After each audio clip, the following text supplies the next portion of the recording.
అందరికీ నమస్కారం. రేపు డిసెంబర్ 9 తారీఖు వస్తే కాంగ్రెస్ ప్రభుత్వం ఏర్పడి సంవత్సర కాలం పూర్తి చేసుకుంటుంది.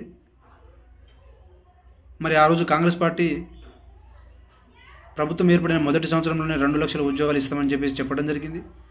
2 లక్షల ఉద్యోగాలు ఇవ్వకపోగా కేవలం 10,000 ఉద్యోగాలు ఇచ్చి 50,000 ఉద్యోగాలు ఇచ్చినామని చెప్పేసి తప్పుడు ప్రచారం చేసుకుంటూ అక్కడితోనే ఆగిపోకుండా డిసెంబర్ 18 తారీఖున నిరుద్యోగుల కృతజ్ఞత సభ ఉస్మానియా యూనివర్సిటీ ఆర్ట్స్ కాలేజ్ వేదికగా వీళ్ళు జరుపుకోవడానికి కూడా సిద్ధమైనారు. మరి వీళ్ళు ఇంత దిగజారిపోతే వీళ్ళని ఏమనాలి, ఎట్లా నమ్మాలి?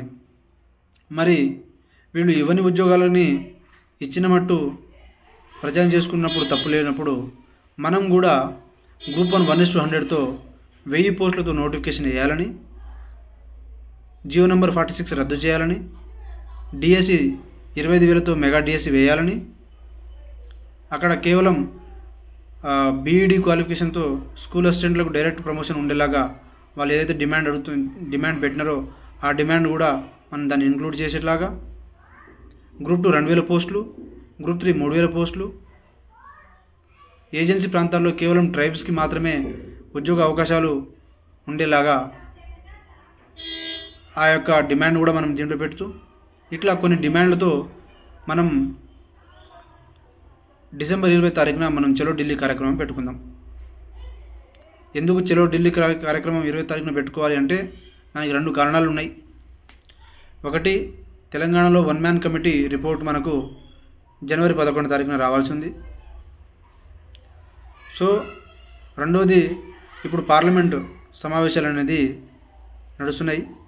అవి డిసెంబర్ 26 తారీఖు వరకు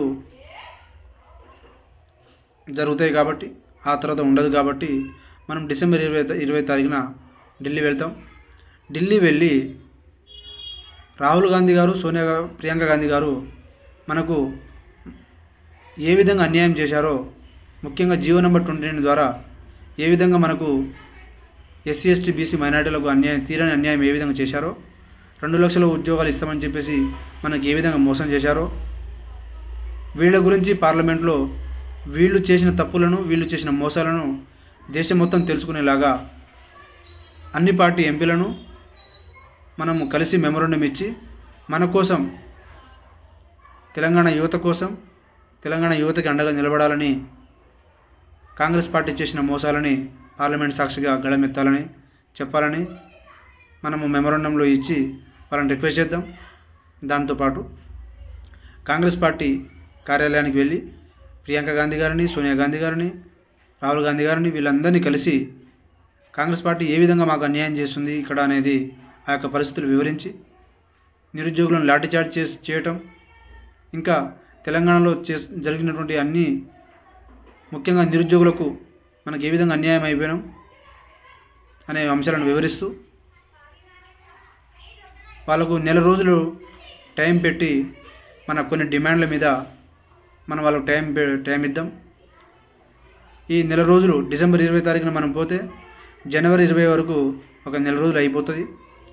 జనవరి 11 తారీఖున 1 మ్యాన్ కమిటీ రిపోర్ట్ వస్తుంది. రిపోర్ట్ వచ్చాక జనవరి 20 తారీఖు కనుక మన నోటిఫికేషన్లో కొత్త నోటిఫికేషన్ రాకపోతే మేము భారీ ఎత్తున ఉద్యమాలు చేస్తామని చెప్పేసి ఢిల్లీ వేదికగానే జంతర్ మంతర్ దగ్గర ఈసారి 1000 మందితో డిసెంబర్ 20 తారీఖున మేము మళ్ళీ ఢిల్లీ రావాల్సి వస్తుంది. ఈసారి 1000 మందితో మేము వస్తాం. మేము ఢిల్లీ సాక్షిగా కాంగ్రెస్ పార్టీపై పోరాటం చేయాల్సిన పరిస్థితి ఏర్పడుతుందని చెప్పేసి హెచ్చరించి వద్దాం.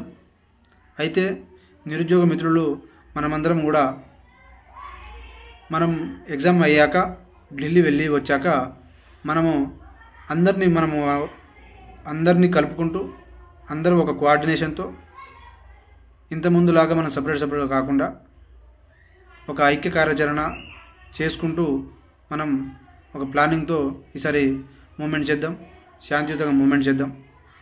మీరు అనుకోవచ్చు ఈ ఉద్యమాలు మళ్ళీ అవసరమా అంటే దానికి 3 ఫ్యాక్టర్స్ ఉన్నాయి. ఒకటి, కాంగ్రెస్ ప్రభుత్వానికి కావాల్సిన మెజారిటీ ఉంది. రెండోది, మనము కాంగ్రెస్ ప్రభుత్వాన్ని ఓడించడానికి ఇది మనం కాంగ్రెస్ ప్రభుత్వం లాస్ట్ సంవత్సరంలో లేము. ప్రభుత్వం ఏర్పడి జస్ట్ ఫస్ట్ సంవత్సరంలో ఉన్నాం కాబట్టి ఇంకా 4 సంవత్సరాలు ఉంటుంది కాబట్టి ప్రభుత్వాన్ని మనం ఓడించి మళ్ళీ కొత్త ప్రభుత్వాన్ని మనము ఎన్నుకునే పరిస్థితి ఇక్కడ లేదు. ఇక మూడో అంశం ఏంటంటే ఎంపీటీసీలను, జెడ్పీటీసీలను, ఇంకా లోకల్ బాడీ ఎలక్షన్స్లో మనం వాళ్ళని ఓడించినా కూడా ప్రభుత్వానికి వచ్చే నష్టం ఏం లేదు. కాబట్టి ఇది ఎలక్షన్ ఇయర్ కాదు, ప్రభుత్వానికి కావాల్సిన మెజారిటీ ఉన్నది. మనం లోకల్ బాడీ ఎలక్షన్స్లో తిరిగి ప్రచారం చేసినా కూడా మనకైతే న్యాయం జరిగే పరిస్థితులు లేవు. కాబట్టి మనకు న్యాయం జరగాలంటే మనం ఒక నెల రోజుల పాటు శాంతియుతంగా నిరసన కార్యక్రమాలు చేయాల్సిందే. చేసి నోటిఫికేషన్ వచ్చేలాగా మూమెంట్ చేసుకున్న తర్వాత నోటిఫికేషన్ వచ్చాక మళ్ళీ మనం ఇంకో సంవత్సరం పాటు చదువుకునే అవకాశాలు ఏర్పడేలాగా మనం చేస్తేనే మనకు న్యాయం జరుగుతుంది. తప్పితే మనము ప్రచారాలకు పోయినా, మనము ఈ ప్రభుత్వం ఇంకో 3 సంవత్సరాలు వెయిట్ చేసినా, ఇంకో 4 సంవత్సరాలు వెయిట్ చేసినా అన్ని సంవత్సరాలు మనం వెయిట్ చేయలేం. అన్ని రోజులు మనకు ఓపిక ఉండదు. ఇంకో కొత్త ప్రభుత్వం వస్తే అది మనకు న్యాయం చేయదో మనకు తెలియదు. కాబట్టి నెల రోజులు ప్రాపర్ ప్లానింగ్తో, కోఆర్డినేషన్తో, అందరం ఐక్యమత్యంతో ఆ ఉద్యోగాలు ఈ ఉద్యోగాలు కానీ కాకుండా ఒక క్లియర్ కట్ విజన్తో, క్లియర్ కట్ స్ట్రాటజీతో మనం మూమెంట్ చేద్దాం. ఈసారి మనం చేసే ప్రయత్నం ఖచ్చితంగా సక్సెస్ అయ్యే విధంగా మనం అలాంటి కార్యాచరణ పెట్టుకుందాం.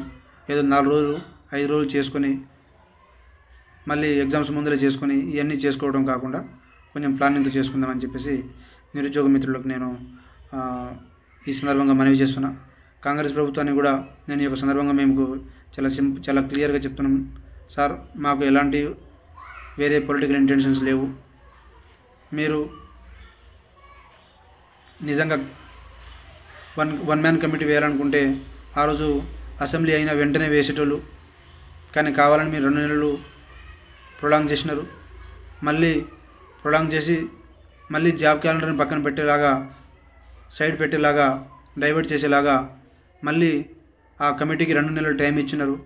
మళ్ళీ రేపటి రోజున ఆ కమిటీ మాకు టైం సరిపోతుంది, ఇంకో 2 నెలలు మాకు టైం కావాలంటే కూడా మీరు టైం ఇవ్వడానికి రెడీగా ఉన్నారు. మీరు ఎంతసేపటికి దీన్ని ప్రొలాంగ్ చేసి జాబ్ క్యాలెండర్ ప్రకారంగా మీరు ఏమైతే మాట ఇచ్చినారో ఆ మాట ప్రకారంగా, జాబ్ క్యాలెండర్ ప్రకారంగా జనవరి 20 తారీఖున మీరు మా డిమాండ్లపై ఆ డిమాండ్ల పరంగా మీరు నోటిఫికేషన్ ఇవ్వాలని ఈ యొక్క సందర్భంగా మేము మీకు రిక్వెస్ట్ చేస్తూ ఉన్నాం. దీన్ని మీరు పెద్ద మనసుతో ఆలోచన చేసుకోండి. దీన్ని అనవసరంగా డ్రాగ్ చేయకండి. మీరందరూ అర్థం చేసుకొని మాకు న్యాయం చేస్తారని మేము ఆశిస్తున్నాం. జై తెలంగాణ, జై హింద్.